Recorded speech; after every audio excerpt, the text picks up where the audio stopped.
بسم اللہ الرحمن الرحیم نحمده ونصلی علی رسولہ الکریم۔ حضور صلی اللہ علیہ وسلم نے شعبان کی آخر تاریخ میں ساری امت کو ایک پیغام دیا، ایک ایسا مہینہ آ رہا ہے جو برکتوں والا مہینہ ہے۔ اس مہینے کا پہلا عشرہ رحمت ہے اور دوسرا عشرہ مغفرت ہے اور تیسرا عشرہ آگ سے آزادی ہے۔ حضور صلی اللہ علیہ وسلم نے یہ بھی خبر دی کہ اس مبارک مہینے میں ایک رات ایسی ہے کہ جس کی عبادت 1000 مہینوں سے بہتر ہے، اور وہ شب قدر ہے، لیلۃ القدر ہے۔ اس لیلۃ القدر کی جو فضیلت ہے، اللہ تعالیٰ نے کلام پاک میں اس کے بارے میں پوری ایک سورت نازل فرمائی ہے۔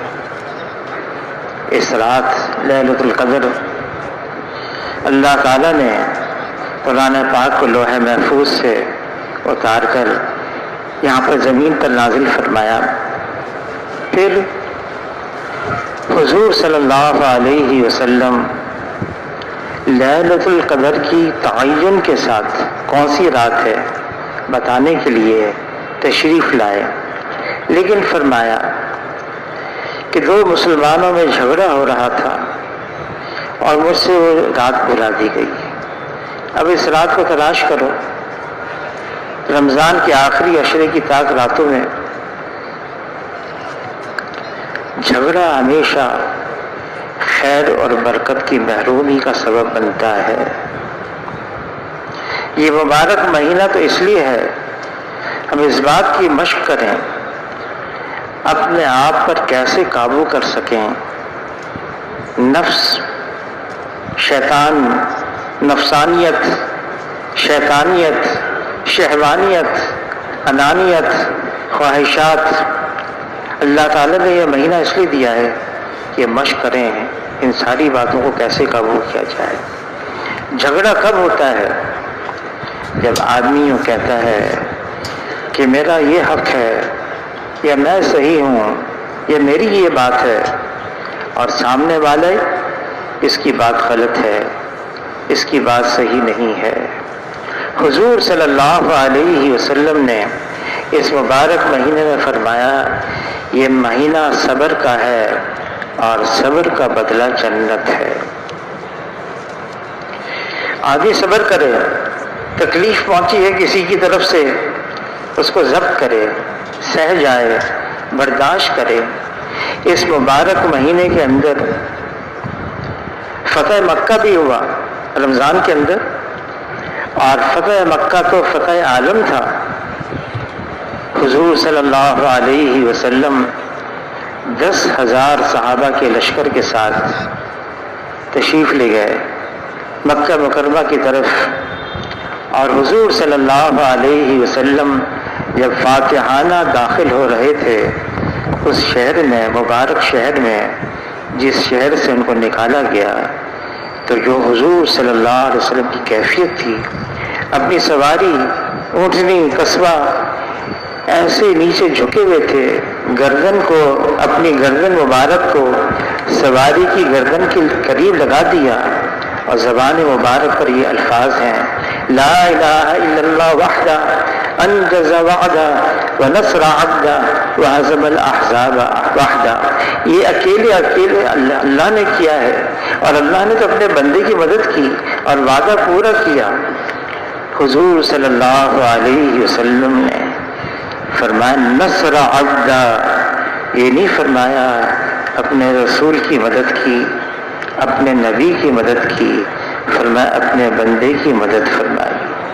پھر حضور صلی اللہ علیہ وسلم فتح مکہ کے موقع پر صفا پہاڑی پر چڑھے، اور وہاں سب جمع تھے، ان کے سامنے یہ فرمایا آج میں وہ کہوں گا جو یوسف علیہ السلام نے اپنے بھائیوں کے لیے کہا، لا تثریب علیکم اليوم، آج کسی پر کوئی ملامت بھی نہیں ہے. درگزر کرنا، معاف کرنا، یہ اس مبارک مہینے کا پیغام ہے. حضور صلی اللہ علیہ وسلم نے علی رضی اللہ تعالیٰ سے فرمایا، علی تمہیں اولین و آخرین کے بہترین اخلاق بتاؤں؟ کوئی ظلم کرے اس کو معاف کرو، کوئی برائی کرے اس کے ساتھ بھلائی کرو، کوئی عطا سے محروم رکھے اس کو عطا کرو. فرمائیے اولین و آخرین کے بہترین اخلاق ہیں. اور اللہ تعالیٰ کلام پاک میں فرما رہے ہیں، لمن صبر وغفر ان ذلک لمن عزم الامور. آدمی صبر بھی کرے، درگزر بھی کرے، اور اللہ تعالیٰ فرما رہے ہیں بڑی ہمت کی باتیں ہیں، بڑا ظرف چاہیے اس کے لیے. کسی کی طرف سے تکلیف پہنچی ہے، آدمی سہ جائے پھر معاف بھی کر دے. اللہ تعالیٰ فرماتے ہیں اس کے لیے بڑا ظرف چاہیے. اور کسی نے کہا جو اعلیٰ ظرف کے ہوتے ہیں ہمیشہ جھک کر ملتے ہیں کہ سرائی سر نبو ہو کر بھرا کرتی ہے پیمانہ. سرائی کو جھکانا پڑتا ہے پھر جا کے گلاس یا پیمانہ بھرتا ہے. یہ مبارک مہینہ ہے، اس میں صبر کرنا سیکھنا ہے ہمیں. یہ صبر ایمان کا حصہ ہے، یہ ایمان میں سے ہے. اللہ تعالیٰ نے مختلف انداز سے کلام پاک میں ہمیں بتایا کیسے صبر کیا جائے. صابروا ورابطوا واتقوا اللہ وتواصوا بالصبر وتواصوا بالحق وتواصوا بالصبر واستعینوا بالصبر والصلاۃ. مختلف انداز سے پھر اللہ نے یہ بھی فرما دیا کہ جو صبر کرنے والے ہیں اللہ ان کے ساتھ ہو جاتے ہیں.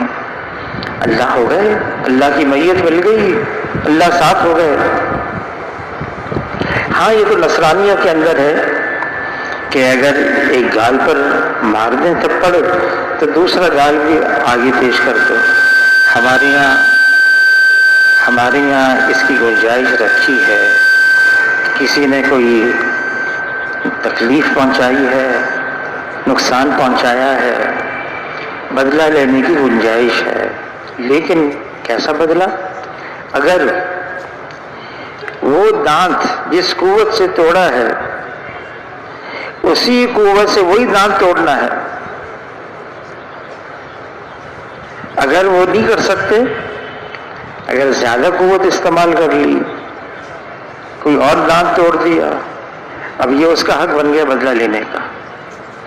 اس لیے بدلہ لینا کوئی اتنا آسان نہیں ہے.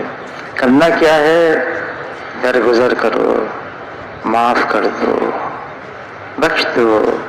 حضور صلی اللہ علیہ وسلم نے ایسا ہی ماحول بنایا تھا. ابھی نفسانیت کو قابو کرنا ہے.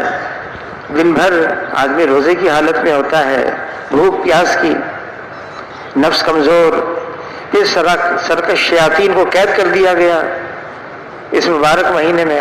پھر فرشتوں کا نزول ہے، خوب آمد و رفت ہے. پھر اس مبارک مہینے کے اندر اللہ تعالیٰ ایسا ماحول بنا دیتے ہیں کہ لوگ کھچے چلے آتے ہیں مسجد میں، نماز میں، اور اللہ تعالیٰ کی عبادت میں، تلاوت میں، قرآن پاک کی تلاوت. اس مبارک مہینے کے اندر جہاں حقوق اللہ ہے وہاں حقوق العباد بھی ہے. یہ مہینہ غم خاری کا ہے، یہ مہینہ غم خاری کا ہے، بھلائی کرنے کا ہے، لوگوں سے بھلائی کرنے کا ہے. پھر اس مبارک مہینے کے اندر حقوق اللہ، حقوق العباد. پھر اس مبارک مہینے کے اندر جہاں عبادت ہے، اعتکاف ہے، اور وہاں پر جہاں تلاوت ہے، نفلیں پڑھنا ہے، تہجد پڑھنا ہے، ساری چیزیں ضروری ہیں، وہاں اس مبارک مہینے میں نقل و حرکت بھی ہے. جس سال رمضان کے روزے فرض ہوئے اسی سال بدر کا معرکہ ہو گیا، نکلنا ہے اور روزے کی حالت ہے. اور پہلے کیا کہا گیا کہ ابو سفیان کا قافلہ ہے، تجارتی قافلہ اس کا پیچھا کرنا ہے. مقابلہ ہو گیا 313. یہ تو صحابہ خالی 313 نہتے ہیں، غیر ارادے سے نکلے ہیں، لڑائی کے ارادے سے نہیں نکلے. مقابلہ ہو گیا 1000 سے،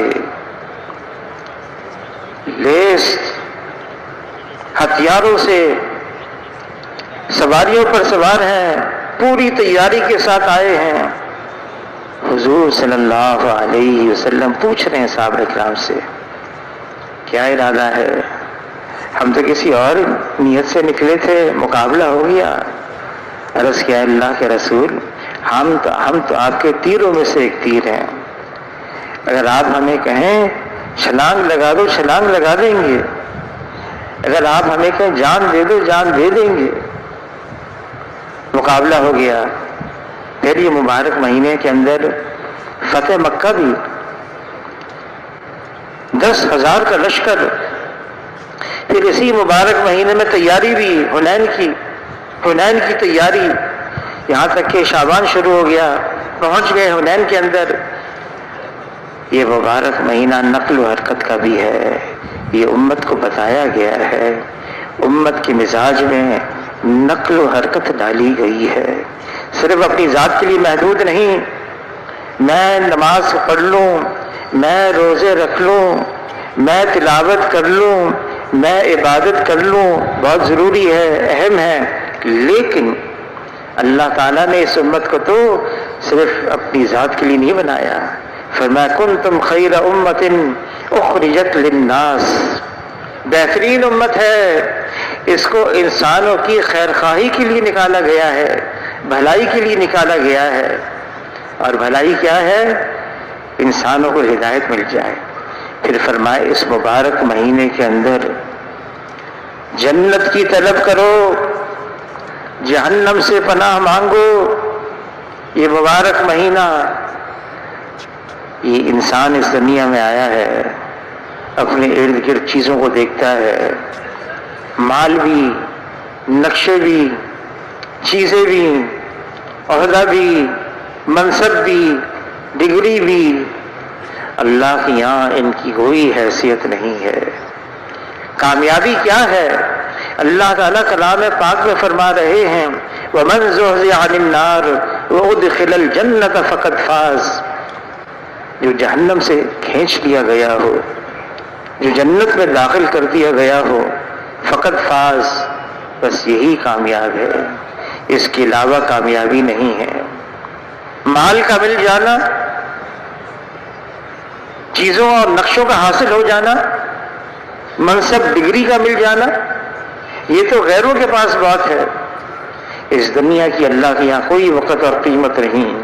اگر مچھر کے پر کے برابر بھی یہ دنیا اللہ کی نگاہ میں قیمتی ہوتی، اللہ تعالیٰ کافروں کو ایک گھونٹ پانی کا نہ دیتے. اس دنیا کو بے قیمت بنایا ہے. بلکہ اللہ تعالیٰ کلام پاک میں فرما رہے ہیں یہ تو لاو لعب ہے، کھیل تماشا ہے. فرمایا جناب رسول اللہ صلی اللہ علیہ وسلم نے جب میری امت دنیا کو بڑی چیز سمجھنے لگے گی، اسلام کی ہیبت اور وقت دلوں سے نکل جائے گی. جو صرف دنیا کی طرف للچائی ہوئی نگاہوں سے دیکھتا ہے، آسمانوں کی بادشاہت میں اپنی عزت کو کھو بیٹھتا ہے، پھر اس کی کوئی عزت نہیں. اللہ نے ہمیں عزت دی ہے اسلام کی وجہ سے، حضور صلی اللہ علیہ وسلم والے اعمال کی وجہ سے.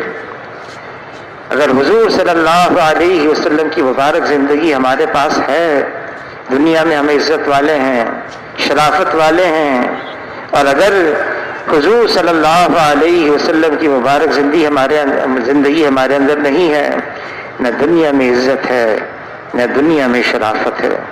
تو فرمایا کہ اس مبارک مہینے میں اللہ سے جنت طلب کرو، جنت مانگو، جہنم سے پناہ مانگو. دنیا کی زندگی عارضی ہے، یہ ختم ہونے والی ہے. اصل تو آخرت کی زندگی ہے جو ہمیشہ ہمیشہ ہے. کہ دنیا کی زندگی ناقص، نامکمل، اور آخرت جنت کی زندگی کامل اور مکمل ہے۔ اگر دنیا کی زندگی میں راحت ہے تو دنیا کی زندگی میں بے چینی بھی ہے، اگر دنیا کی زندگی میں صحت ہے، دنیا کی زندگی میں بیماری بھی ہے، اگر دنیا کی زندگی کے اندر اگر خوشی ہے تو دنیا کی زندگی میں غمی بھی ہے۔ وہ تو جنت کی زندگی ہے، کوئی بیماری نہیں، کوئی غم نہیں، کوئی درد نہیں، کوئی بڑھاپا نہیں، وہاں ہمیشہ ہمیشہ کی خوشیاں ہی خوشیاں ہیں۔ وہ تو جنت کی زندگی ہے۔ ہاں، دنیا میں اس لیے بھیجا ہے کہ ہم اس کی تیاری کر لیں، اس کی تیاری کر لیں۔ تیاری کرنا اس لیے مشکل ہے بظاہر، جب اللہ تعالیٰ نے جنت کو بنایا، جبرائیل علیہ السلام سے فرمایا جا کے دیکھ کر آؤ، دیکھ کر آ گئے۔ عرض کیا، اللہ ایسی جنت بنائی ہے، جن کے لیے بنائی ہے اگر ان کو پتہ چلے گا کوئی ایسا نہیں جو اس میں جائے بغیر نہ رہے۔ اللہ نے جنت کو ڈھانپ دیا، دنیا کی مشقت، دنیا کا مجاہدہ، دنیا کی تکلیفیں، دنیا کے اندر جد و جہد کرنا، اس کو ڈھانپ دیا جنت۔ اللہ تعالیٰ نے جبرائیل علیہ السلام سے فرمایا اب جا کے دیکھ کر آؤ۔ یا اللہ، اب تو مجھے ڈر ہے کوئی ہوگا جو اس میں جائے گا، اس لیے مانگے اللہ سے۔ ہم تو دنیا میں آئے اسی لیے ہیں، الدنیا خلقت لکم، دنیا تمہاری لیے ہے، لیکن آگے فرمایا وَإِنَّكُمْ خُلِقْتُمْ لِلْآخِرَةِ، تمہیں اللہ نے بنایا آخرت کے لیے۔ موت کے بعد جو زندگی آ رہی ہے، ہمیشہ ہمیشہ کی زندگی، کبھی ختم ہونے والی زندگی نہیں ہے، اس زندگی کی تیاری کے لیے یہاں بھیجا ہے۔ فرمایا عقل مند ہے وہ انسان جو موت کو کثرت سے یاد رکھے اور موت سے پہلے موت کی تیاری کر لے۔ فرمایا یہی وہ لوگ ہیں جو دنیا کی عزت اور آخرت کی شرافت کو لے اڑے، یہی وہ لوگ ہیں جو پورے پورے کامیاب ہیں۔ اب یہ مبارک مہینہ پہلا عشرہ تو گزر گیا، اور دوسرا عشرہ زندگی میں ٹھہراؤ نہیں ہے، وقت میں ٹھہراؤ نہیں ہے، یہ وقت بہت تیزی سے گزر رہا ہے اور یہ ختم ہو جائے گا۔ پچھلے سال رمضان گزر گیا، اس سال کا رمضان یہ بھی گزر جائے گا۔ کرنا کیا ہے؟ ہمیں وہ کرنا ہے جو اس مبارک مہینے میں حضور صلی اللہ علیہ وسلم نے کیا ہے اور تعلیم دی ہے کرنے کو، ایسا کرنا۔ عبادت بھی، نقل و حرکت بھی۔ حجۃ الوداع کے موقع پر 1.25 لاکھ کے قریب صحابہ کرام موجود تھے، 1.25 لاکھ کے قریب۔ اگر دیکھا جائے ان میں سے صرف 10,000 12,000 کی قبریں حجاز مقدس میں، مدینہ منورہ میں، مکہ معظمہ میں اور آس پاس درمیانی علاقے میں۔ باقی کہاں ہیں؟ ساری دنیا میں پھیل گئے۔ یہ امت ہے، بتایا عملی طور سے صحابہ کرام نے، یہ امت ہے، امت کے ذمے ایک کام ہے، بہت اہم کام۔ کیا کام ہے؟ اس زمین پر اللہ کی فرما برداری عام ہوتی چلی جائے، اس زمین سے اللہ کی نافرمانی مٹتی چلی جائے، انسان اللہ کے احکامات پر زندگی گزاریں، حضور صلی اللہ علیہ وسلم کے طریقے پر زندگی گزاریں۔ اب تو حضور صلی اللہ علیہ وسلم کے بعد کوئی نبی نہیں آئے گا، ساری ذمہ داری اس امت کے لیے ہے، اس امت پر ڈالی ہے۔ اور اللہ تعالیٰ نے جو ہمارے لیے لفظ استعمال کیا، هو اجتباکم، ہمارا چناؤ ہوا ہے حضور صلی اللہ علیہ وسلم کا امتی ہونے میں۔ یہ امت ہے، امت کوئی قوم کا نام نہیں، خاص قوم۔ یہ سید ہے، یہ مرزا ہے، یہ مغل ہے، یہ افغانی ہے، کوئی خاص قوم کا نام نہیں ہے امت، کوئی خاص قبیلے کا بھی نام نہیں ہے، یہ کسی خاص طبقے کا نام امت نہیں ہے۔ خاص علاقے والوں کا نام امت نہیں ہے، خاص زبان والوں کا نام امت نہیں ہے، بلکہ مختلف قبیلے والوں سے، قوم والوں سے، زبان والوں سے، علاقے والوں سے یہ امت بنی ہے۔ کیسے بنی ہے؟ فرمایا جناب رسول اللہ صلی اللہ علیہ وسلم نے، میری امت جسد واحد کی طرح سے ہے، ایک جسم کی مانند ہے۔ جسم کے مختلف اعضاء ہیں، سر ہے، دھڑ ہے، سر کے اندر آنکھ، کان، ناک، منہ، دھڑ میں ہاتھ، پاؤں، یہ مختلف اعضاء بدن کے ایک دوسرے کی موافقت میں استعمال ہوتے ہیں، مخالفت میں استعمال نہیں ہوتے۔ مولانا یوسف خان دہلوی رحمۃ اللہ علیہ فرمانے لگے، ہاتھ ہے، ہاتھ کی انگلیاں ہیں، سب سے چھوٹی انگلی چوٹ لگ گئی، زخم آ گیا، درد ہے۔ یہ درد اس چھوٹی انگلی کا نہیں ہے، یہ درد سارے بدن کا ہے، سارا بدن اس درد کو محسوس کرتا ہے اور سارا بدن استعمال ہوتا ہے اس درد کو دور کرنے کے لیے۔ یہ امت اس طرح سے ہے۔ حضور صلی اللہ علیہ وسلم کے زمانے میں صہیب رومی ہیں، سلمان فارسی ہیں، بلال حبشی ہیں، کوئی مہاجر ہے، کوئی انصار ہے، کوئی اوس قبیلے کا ہے، کوئی خزرج قبیلے کا ہے، اور کوئی ہاشمی ہے، کوئی صدیقی ہے، یہ سب اکٹھے ہیں، ایک ہیں۔ حضور صلی اللہ علیہ وسلم نے یوں فرمایا، جس کا مفہوم ہے، جنت میں داخل ہو نہیں سکتے جب تک کہ ایمان والے نہ ہو، ایمان والے بن نہیں سکتے جب تک ایک دوسرے کے ساتھ محبت نہ کرو۔ اور فرمایا بتاؤں محبت کرنے کا ایک طریقہ، آسان طریقہ کیا بتایا؟ ایک دوسرے کو سلام کرو، ایک دوسرے کو سلام کرو۔ فرمائی تو قیامت، قرب قیامت کی نشانیوں میں ہوگا، صرف جان پہچان والوں کو سلام کریں گے، جن سے جان پہچان نہیں ان کو سلام نہیں کریں گے۔ اور فرمایا جس کا مفہوم ہے، جو سلام میں پہل کرتا ہے وہ کبر سے بری ہے، اس کے اندر کوئی تکبر نہیں ہے، جو سلام میں پہل کرے۔ جنت میں جانا ہے انشاءاللہ، لیکن اس کے لیے ساری چیزیں اختیار کرنی ہوں گی جو حضور نے بتائی ہیں، عاجزی، انکساری، تواضع۔ حضور صلی اللہ علیہ وسلم سید ولد آدم ہیں، سید الاولین ہیں، سید الآخرین ہیں۔ حضور صلی اللہ علیہ وسلم لیکن مجمع میں ایسا رہتے جیسے عام آدمی، کوئی اجنبی آتا اس کو پوچھنا پڑتا آپ میں محمد صلی اللہ علیہ وسلم کون ہے، ایسے عام آدمی کی طرح رہتے۔ اور اگر مجلس ہوتی، کبھی بھی حضور صلی اللہ علیہ وسلم نے صدر مقام کا کسب نہیں کیا، جہاں جگہ مل گئی وہاں حضور صلی اللہ علیہ وسلم تشریف فرما ہوئے۔ پھر حضور صلی اللہ علیہ وسلم اگر چلتے، صحابہ کرام سے فرماتے میرے آگے چلو، میرے پیچھے نہ چلو، تعظیماً میرے لیے کھڑے نہ ہوا کرو۔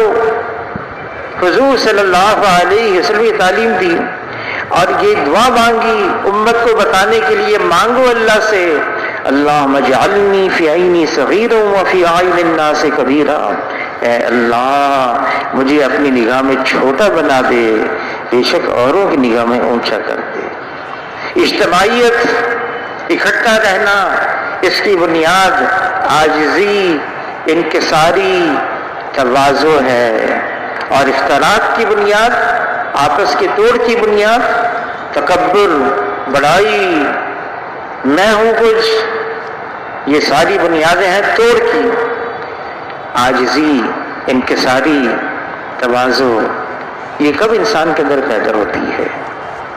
جتنی اللہ کی معرفت کھلتی چلی جائے، بڑائی صرف اللہ کے لیے ہے، بڑائی اللہ کا حق ہے، بڑائی اللہ کی صفت ہے، اللہ اکبر، اور باقی سب کے لیے فنا ہے، ختم ہونا ہے، باقی رہنے والی ذات صرف ایک اللہ کی۔ جتنی اللہ کی معرفت کھلتی چلی جائے گی آدمی اپنے آپ کو اتنا ہی عاجز، بے بس، بے کس یہ اس کے سامنے کھلتا چلا جائے گا۔ لا الہ الا اللہ یہ کلمہ معرفت ہے، یہ وہ کلمہ ہے جس سے اللہ کو پہچانا جا سکتا ہے۔ حضور صلی اللہ علیہ وسلم نے فرمایا اس مبارک مہینے کے اندر لا الہ الا اللہ کی کثرت کرو، یہ ایمان کو تازہ کرتا ہے۔ حضور صلی اللہ علیہ وسلم نے فرمایا جس کا مفہوم ہے یہ ایمان بھی پرانا ہو جاتا ہے، جیسے کپڑا پرانا ہو جائے، اس کے نقش و نگار دھندلے ہو جائیں، ایسے ایمان بھی ہو جاتا ہے۔ صحابہ کرام نے عرض کیا اللہ کے رسول اگر ایمان پرانا ہو جائے پھر کیا کریں؟ فرمایا اس کو تازہ کرو۔ کیسے تازہ کریں؟ فرمایا اکثروا من قول لا الہ الا اللہ، لا الہ الا اللہ کا تکرار کرنا، اس کی دعوت دینا، اس کے بول بولنا، یہ ایمان کو تازہ کرتا ہے۔ لا الہ الا اللہ یہ وہ کلمہ ہے جس میں لا پہلے ہے، نفی پہلے ہے، انکار پہلے ہے۔ لا اللہ کے علاوہ جو کچھ ہے وہ اللہ کا غیر ہے، وہ اللہ کا ما سوا ہے، اور جو اللہ کا غیر ہے وہ اللہ کے بغیر کچھ کر نہیں سکتا ہے۔ اللہ خالق ہیں اور باقی سب مخلوق ہیں، اللہ مالک ہیں اور باقی سب مملوک ہیں، اللہ غالب ہیں اور باقی سب مغلوب ہیں۔ فیصلہ اللہ کا ہے، حکم اللہ کا ہے، غلبہ اللہ کا ہے۔ مخلوق اللہ نے بنائی ہے، طرح طرح کی مخلوق ہے، ایسی مخلوق بنائی ہے بڑی نحیف ضعیف، انسان اپنی آنکھوں سے بھی ان کو نہیں دیکھ سکتا، بہت کمزور مخلوق، اور ایسی مخلوق بھی بنائی ہے ظاہری شکل میں بڑی قوت والی، بڑی طاقتور، ظاہری شکل میں بڑی قداور۔ بعض مخلوق ایسی بھی ہے لیکن مخلوق مخلوق ہے، اور مخلوق کی اللہ کے سامنے اس کی کوئی حیثیت نہیں ہے۔ مخلوق ظاہری شکل میں کتنی طاقتور ہو، زور آور ہو، قوت والی ہو، یہ مخلوق کو اللہ نے بنایا ہے، اور جیسے ساری مخلوق وجود میں آنے کے لیے اللہ کی محتاج، ایسے ہی استعمال ہونے میں بھی اللہ کی محتاج ہے۔ اور اللہ تعالیٰ خالق ہیں، کرنے میں اپنی مخلوق میں سے کسی وقت بھی کوئی احتیاج نہیں رکھتے، سب اللہ کے محتاج ہیں اور اللہ کسی کا بھی محتاج نہیں ہے۔ کائنات کا ذرہ ذرہ یہ اللہ کے حکم میں جکڑا ہوا ہے، جو مخلوق چاہے گی وہ نہیں ہوگا، جو اللہ چاہیں گے وہ ہوگا۔ مخلوق کا چاہنا محض چاہنا ہے اور اللہ کا چاہنا ہو جانا ہے، اور ہوگا وہ جو اللہ چاہیں گے، اور اللہ کی چاہت ہر چیز پر غالب ہے۔ ایک پتا بھی اس دنیا میں اللہ کے حکم کے بغیر ہل نہیں سکتا ہے، فیصلہ اللہ کا ہے۔ دنیا کی تمام حکومتوں پر، دنیا کی تمام سلطنتوں پر، دنیا کی تمام بادشاہتوں پر ایک اللہ کی بادشاہت ہے، فیصلہ اللہ کا ہے۔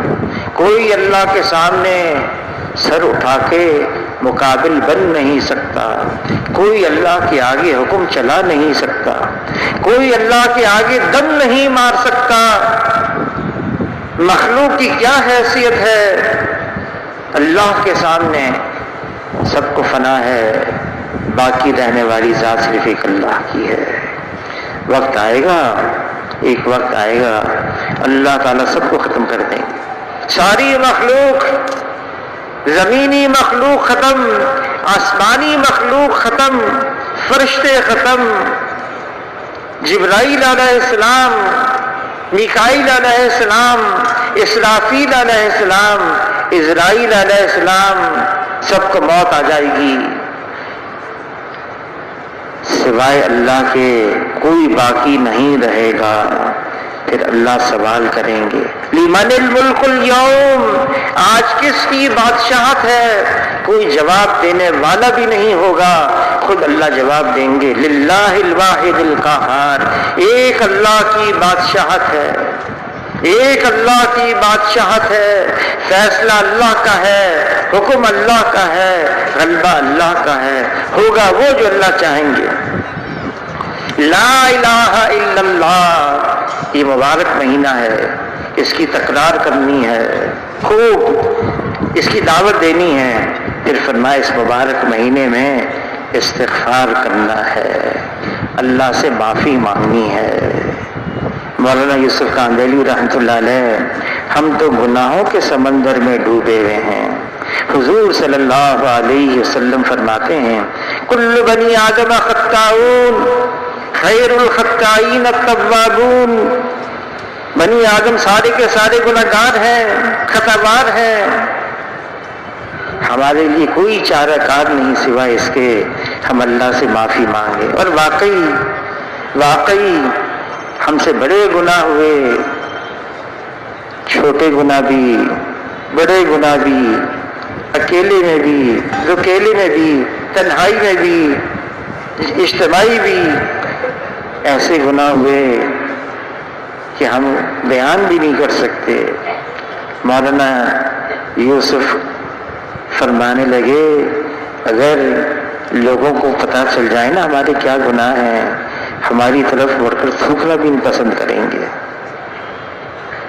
اور مولانا فرمانے لگے کہ دیکھو اگر گناہوں میں بدبو ہوتی، اور ہے، جب آدمی جھوٹ بولتا ہے نا، جھوٹ کی بدبو سے رحمت کا فرشتہ 1 میل دور بھاگ جاتا ہے، 1 میل دور اس کی بدبو سے۔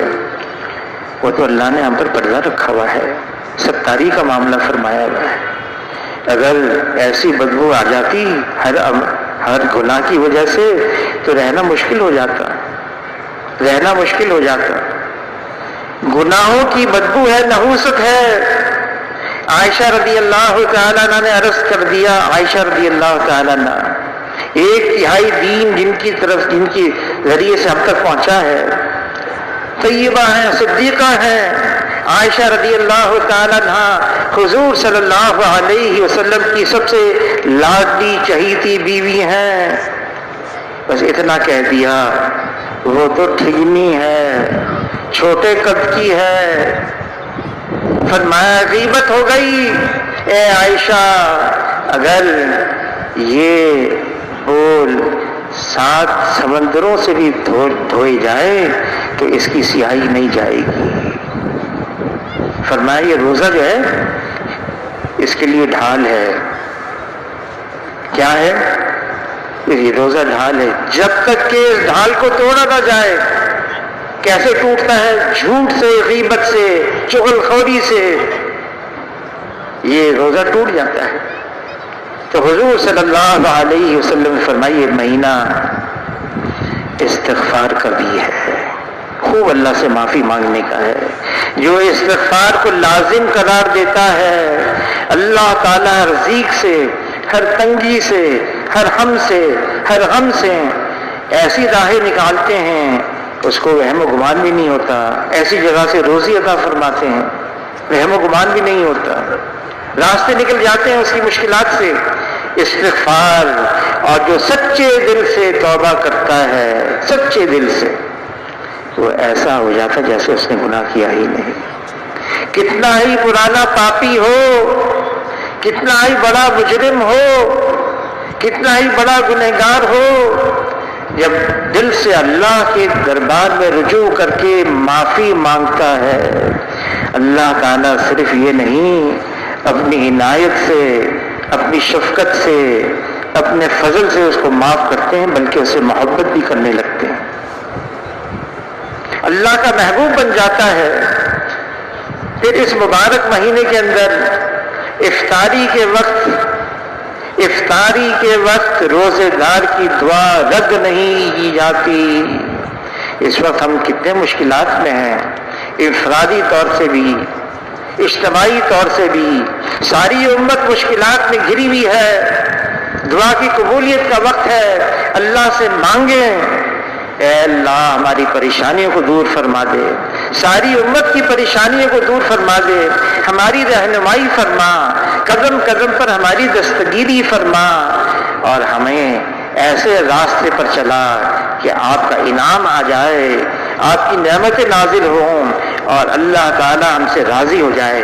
یہ دعا کی قبولیت کا وقت ہے، مانگے ہم اللہ سے، اپنے لیے بھی، امت کے لیے بھی، اور ساری کی ساری انسانیت کے لیے بھی۔ صرف یہ نہیں کہ مسلمان پریشان نہیں، اس وقت تو غیر مسلم بھی انتہائی پریشان ہیں، وہ بھی انسان ہیں اور ان کو بھی اللہ نے بنایا ہے، اور ان کی بھلائی یہ ہے وہ ایمان لے آئیں، ان کی ساری پریشانی دور ہو جائے گی، وہ حضور صلی اللہ علیہ وسلم کے راستے پر چلیں، ان کی ساری مشکلات آسان ہو جائیں گی۔ تو یہ مبارک مہینہ ہے، اس میں ہمیں نقل و حرکت بھی کرنی ہے، جماعتوں میں بھی